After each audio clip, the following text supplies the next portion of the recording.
চোখ কিন্তু খুবই খারাপ জিনিস। চোখ কিন্তু সবার দিকে যায়, মায়ের দিকেও যায়, মেয়ের দিকেও যায়। ভাইয়েরা, চোখকে নিয়ন্ত্রণ করে, এই জন্য আল্লাহ তাআলা বললেন মুমিনিনা। মহিলাদের চোখ এত খারাপ না,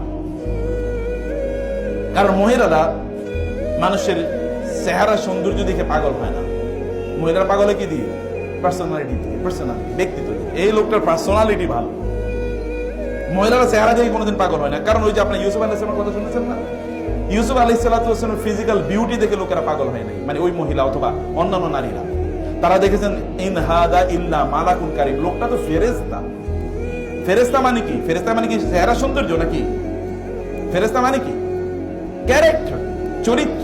এটা দেখি চরিত্র দিয়ে ফেরেশতার মতো চরিত্র সুন্দর। এত ফেরেশতার মতো সুন্দর কেউ বাংলা ভাষায় বলে না, পৃথিবীর কোনো ভাষায় বলে না ফেরেশতার মতো সুন্দর, ফেরেশতার মতো চরিত্র এটা বলা হয়।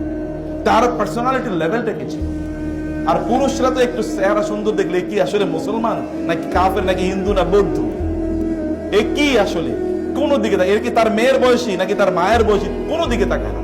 এই চেহারাটা ভালো দেখলে এরপরে কি তার দিকে তাকানো শুরু করে। এটা পুরুষদের সমস্যা। কারণ আল্লাহ তাআলা প্রথমেই পুরুষদেরকে বলেছেন কুল্লিল মুমিনিনা ইয়াগুদ্দু মিন আবসারিহিম। ইসলামের মৌলিক জিনিসগুলোর জন্য গুরুত্বপূর্ণ। ওদের অন্তরে শয়তানের বিরুদ্ধে যুদ্ধ করার ভালোবাসা তৈরি করে দেয়। শয়তানের বিরুদ্ধে কি করতে হবে? যুদ্ধ করতে হবে। শয়তানের বিরুদ্ধে কিভাবে যুদ্ধ করতে হবে? মনে যা চায় তা না করা।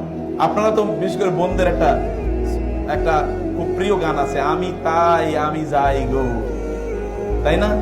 আমি তাই আমি যাই গো। আমি তাই আমি যাই গো মানে কি? আমি যেমন আমি তেমনই, আমি এমনই। তোমার ভালো লাগলে লাগুক, আর নাইলে আমার বিদায় করে দাও। আমি এমনই না, আমি এমন না। You can change yourself. আপনি আপনার নিজেকে পরিবর্তন করতে পারেন, পরিবর্তন করতে হবে। আমি এমনই। কিছু কিছু লোকের, যেমন পুরুষদের কিছু কিছু অহংকার আছে, আমি সত্য বলতে কাউরি দ্বিধা করি না, আমার বাপ হইলো সত্য বলে দেয়। বাপ হইলো, বাপকে কষ্ট দেয় কথা দিয়ে, এটা কি জায়েজ না? এটা তো হারাম। এবং যে জাতীয় কথাবার্তা হলো ভয়াবহ অহংকারী, শয়তানের মতোই অহংকারী। শয়তান তো সত্যই বলছে, বলে নাই আপনি তারে আগুন মাটি থেকে তৈরি করেছেন, আমাকে আগুন থেকে তৈরি করেছেন। আমি সত্য মুখের উপর বলে দিই। কে বলছে আপনাকে সত্য মুখের উপর বলতে হয়? মানুষকে কষ্ট দেয় তো হারাম, মুমিনদেরকে কষ্ট দেয়া। অথবা এটা এভাবে বলা যায় না। এটা ইসলাম। ইসলাম বুঝতে হয়, এটা অনুভব করতে হয়। বুঝতে পেরেছেন? এটা এভাবে বলা যায় না, এভাবে বলতে হয় না। বলার জন্য স্মার্টনেস আছে। কোরআন দেখেন কিভাবে বলেছে। কোরআনও যখন আলোচনা করেছে বিভিন্ন ইস্যু, কত স্মার্টলি আলোচনা করেছে। দেখেন রাসূল যখন বলেছে কিভাবে বলেছে, দেখেন সুবহানাল্লাহ। কোরআন পড়তে গেলে তো আমি অ্যামেজড হয়ে যাই যে প্রত্যেকটা শব্দ আল্লাহু আকবার। এটা আল্লাহ ছাড়া কারোর পক্ষে বলা সম্ভব, এবং এই কারণে এটা আল্লাহর পক্ষ থেকে। যালিকাল কিতাব লা রাইবা ফীহি, এর আল্লাহর পক্ষ থেকে যে এর মধ্যে কোনো সন্দেহ নেই। ওদের মধ্যে মূল্যবোধ তৈরি করে দেয়া, ওদের মধ্যে মূল্যবোধ তৈরি করে দিতে হবে। আপনার বাচ্চাদের মূল্যবোধ কি আসলে? যেমন আমি ছোটবেলায় অনেককে দেখেছি, আমরা বাপের কাছ থেকে এটা শিখেছি, আমরা মায়ের কাছ থেকে এটা শিখেছি, এটা অনেকের কাছ থেকে বলতে শুনতাম। আচ্ছা, আপনার সন্তান আপনার কাছ থেকে কি মূল্যবোধ শিখলো? আমার মাকে আমি জীবনে কোনোদিন মিথ্যা কথা বলতে দেখি। যেমন আমার মা আমাকে একটা কথা বলে, আমি মায়ের গল্প বলছি না, এখন আমার বাবার গল্প বলছি। বাবা মারা গেছে যখন তার বয়স 4 বছর। তো আমার বয়স যখন 4, আমার মা এখন বলে, তোমার বাবার একটা বৈশিষ্ট্য ছিল, মানুষের কোনোদিন কোনো জিনিস ধরতো না। একবার কি হলো যে আমার দাদু কোনো কাঁচামরিচ বাবা পছন্দ করতেন, আমিও পছন্দ করি। তো কাঁচামরিচ মানে কোন একটা এনে দিয়েছে। তো বাবা জিজ্ঞেস করলেন যে কাঁচামরিচ আসছে কোথা থেকে? বলে অমুকের ক্ষেত থেকে নিয়েছি। মা, ওর কাছ থেকে বলে নিয়ে এসেছিলা? না, তা তো বলি নাই, আমাদের নিজেদেরই তো লোক নন। তাহলে ঠিক আছে, এই খাবারই বাদ দিয়ে দেন, না এটা খাওয়া যাবে না। মানে একটা মূল্যবোধ কমপক্ষে আপনার মধ্যে তৈরি হোক, যেটা আপনার সন্তানের মধ্যে আপনি ট্রান্সমিট করবেন। কিছু একটা আপনার মধ্যে থাকবে, একটা শক্তির জায়গা, একটা সততার জায়গা থাকুক। যেমন কোনোদিন মিথ্যা কথা বলেন না, এরকম একটা জায়গা। কোনোদিন আপনি নামাজ দেরি করে পড়েন নাই, কোনোদিন আপনি কোরআন তেলাওয়াত বাদ দেন না, আপনি কোরআন তেলাওয়াত করেন, কোনোদিন আপনি তাহাজ্জুদ বাদ দেন নাই। জিহাদের প্রতি ভালোবাসা অন্তরে তৈরি করে দেন। জিহাদকে কেবলমাত্র মানে পাশে অমুসলমান আছে তার বিরুদ্ধে যুদ্ধ করা। সবচেয়ে বড় জিহাদ কার বিরুদ্ধে যুদ্ধ? শয়তানের বিরুদ্ধে যুদ্ধ, সবচেয়ে বড় জিহাদ। অথবা এই যুদ্ধ ওরা করতে পারে কিনা? ঘুম থেকে উঠতে পারলো না, ফজরের নামাজ আদায় করতে পারলো না, কোরআন তেলাওয়াত করতে পারে না, শরীরটা ম্যাজ করে, ইসলামিক বই পড়তে মনে চায় না, কারণ এখন শার্লক হোমস পড়বে, অথবা কি রবিন হুড এখন দেখবে, অথবা ওই যে কি যেন আরেক নতুন আপনার ইয়ে যে ওই যে জাদু দেখায় কি যেন, হ্যাঁ, হ্যারি পটার। সুবহানাল্লাহ, হ্যারি পটার তার খুবই প্রিয় চরিত্র। অথচ পুরাটা চরিত্র একটা হারাম চরিত্র, পুরাটা চরিত্রে হারাম, একটা ফটো এখানে হালাল নাই, কিন্তু ওটা তার প্রিয় ক্যারেক্টার, ওটা তার প্রিয় চরিত্র। এই পার্সোনালিটি তৈরি হয় নাই বোনেরা, ভাইয়েরা, ওদের মধ্যে পার্সোনালিটি তৈরি করে দেয়া দিতে হবে, শয়তানের বিরুদ্ধে যুদ্ধ করার পার্সোনালিটি। আমি বলছিলাম যে ইসলামিক পার্সোনালিটি তৈরি করতে হলে ইসলামিক পার্সনসদের সাথে তাদের পরিচয় থাকা লাগবে। আপনারা দেখেছেন বাংলাদেশে কিছুদিন আগে একটা ভিডিও আপনারা দেখেছেন যে ওটা সোশ্যাল মিডিয়াতে ভাইরাল হয়েছিল।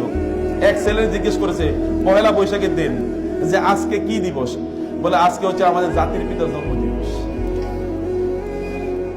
আরেক ছেলের, ও কিন্তু নটরডেম থেকে পড়াশোনা করে ইউনিভার্সিটিতে খুব ভালো সাবজেক্টে পড়তেছে, এবং ওরে যখন জিজ্ঞেস করলো যে পহেলা বৈশাখ নিয়ে, তাকে জিজ্ঞেস করা হয়েছে কোন একটা টিভি চ্যানেলে যে আজকে কি, বলছে এই দিন আমরা ভাষার জন্য যুদ্ধ করেছিলাম, এই দিন আমরা জাতীয়তার জন্য যুদ্ধ করেছিলাম, পয়লা বৈশাখ।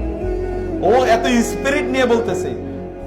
আরেক ছেলে আপনারা দেখেছেন ওই যে ইয়েতে তারা হোলি খেলা, হিন্দুদের হোলি খেলাতে ও নাচতেছিল ঢাকা বিশ্ববিদ্যালয়ে, এবং ওইখানে ইয়ের দিনই, রোজার দিনই ওরা যখন বলছে তুমি এগুলো কেন করছো, এবং ছেলে মেয়েরা একসাথে কেউ আবার মদও খাইতেছে, বলছে আল্লাহ উইল আন্ডারস্ট্যান্ড, আল্লাহ আমাদেরকে, আল্লাহ বুঝবে যে 1-2 দিন এরকম করা যায়। বুঝতে পেরেছেন? তার মধ্যে কি হয় নাই, পার্সোনালিটি ডেভেলপ করেনি। পার্সোনালিটি ডেভেলপ করার জন্য ইসলামিক যে সকল মুসলিম যে সকল ব্যক্তিবর্গ আছেন, রাসূলকে চেনা, সাহাবীদেরকে চেনা, সাহাবায়ে কেরাম এবং ইসলামিক ইলাস্ট্রিয়াস মুসলিম স্কলারদেরকে চেনা। আপনাদের বাসায় আমি জানি না আপনাদের বাচ্চারা কাকে চেনবে। একবার ইউনিভার্সিটির ছাত্রদেরকে জিজ্ঞেস করা হলো যে, আমি ইন্টারভিউতে দেখেছি উমর রাদিয়াল্লাহু তাআলা কে ছিলেন, তিনি বলেন, ও বলল যে উনি একজন নবী ছিলেন। এবং আরেক ছেলে বলছে আরো ইন্টারেস্টিং, উনি বাংলাদেশের স্বাধীনতা যুদ্ধের একজন মহানায়ক ছিলেন। ওমর কে ছিলেন? তো তাহলে এই প্রবলেমটা কোথায়? ওরা ইসলামিক পার্সনদেরকে তারা চেনে না, চেনার তাদের সুযোগ হয়নি, চেনার তাদের সুযোগ হয়নি, এই সুযোগটা তৈরি করে দেয়নি আমরা। আমি আপনাদেরকে বলবো বোনেরা, বাজারে যাবেন, সুন্দর সুন্দর বই আছে, বিলিভ মি। আমাদের আজকে 2টা বই আছে এখানে।